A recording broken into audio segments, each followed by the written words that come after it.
ومن جاهد فإنما يجاهد لنفسه إن الله لغني عن العالمين. Kemudian kata beliau rahimahullah, wa nasma'u nuti'u liman wallahu Allahu azza wa jalla amrana wa la nanzi'u yadan min ta'ah. Iya. Kata beliau, kami mendengar dan taat kepada pemimpin yang Allah limpahkan perkara kami kepada pemimpin tersebut. Kami tidak akan mencabut tangan ketaatan kepada pemimpin itu. Baik. Mungkin ini saya akan bacakan ya beberapa hadits terkait dengan hal ini. Tapi insyaallah taala kita sambung nanti di sesi berikutnya. Baik, ini sesi yang ke-10. Dan insyaallah taala sesi yang terakhir dari pembahasan i'tiqad Raziyain, akidah para ulama salaf di berbagai negeri yang dinukil oleh dua orang imam, Abu Hatim Ar-Razi dan Abu Zur'ah Ar-Razi rahimahumullahu taala. Baik, dikatakan di sini oleh penulis di halaman 72, kata beliau, wa nasma'u wa nuti'u liman wallahu Allahu amrana wa la nanzi'u yadan min ta'ah. Kami mendengar dan taat kepada pemimpin yang Allah azza wa jalla limpahkan perkara kami kepada pemimpin tersebut. Dan kami juga tidak akan mencabut tangan ketaatan kepada pemimpin itu.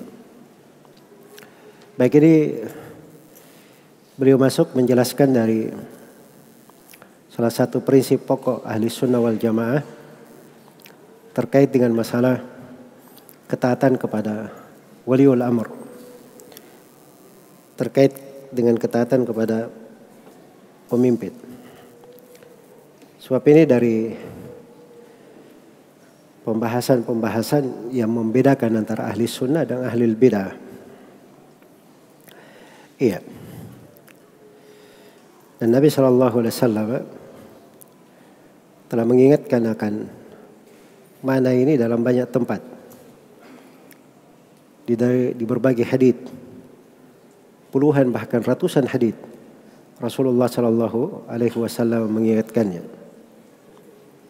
Dijadikan seorang kepala negara itu ada kedudukan dan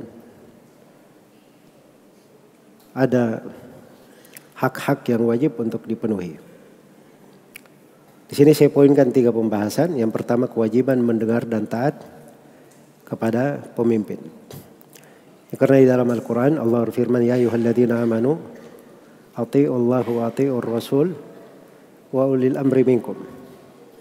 Wahai orang-orang yang beriman, taatlah kepada Allah dan taatlah kepada Rasul dan kepada ulil amr di antara kalian.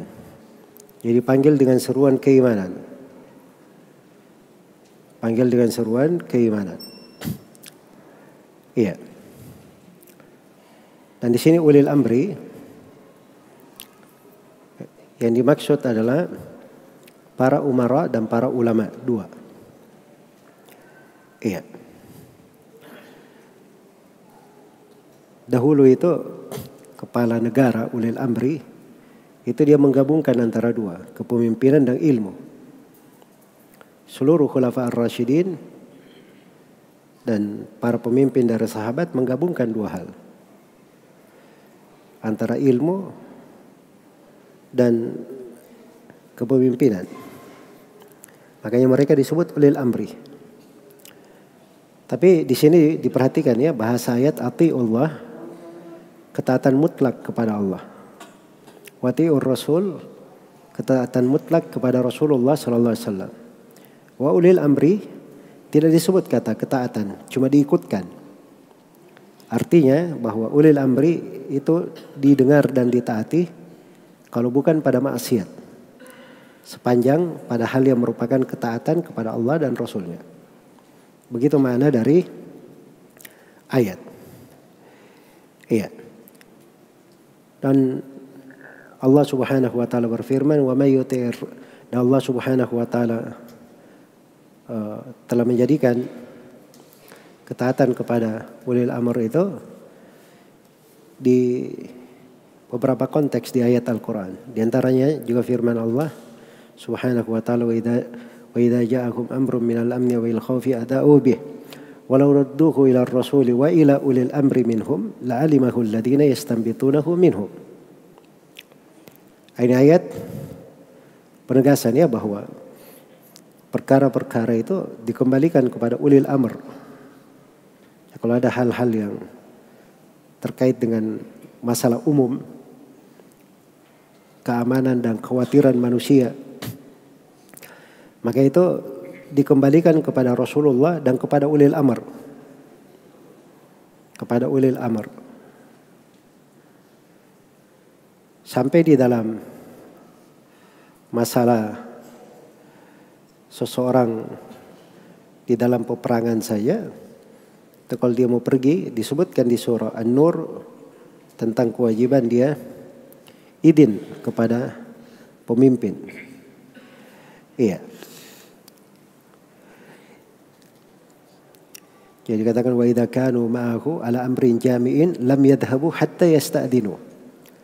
Dan kalau mereka bersama Rasulullah di atas amr jami', perkara umum yang menyatukan mereka, mereka tidak pergi sampai mereka minta izin kepada Rasulullah sallallahu alaihi wasallam.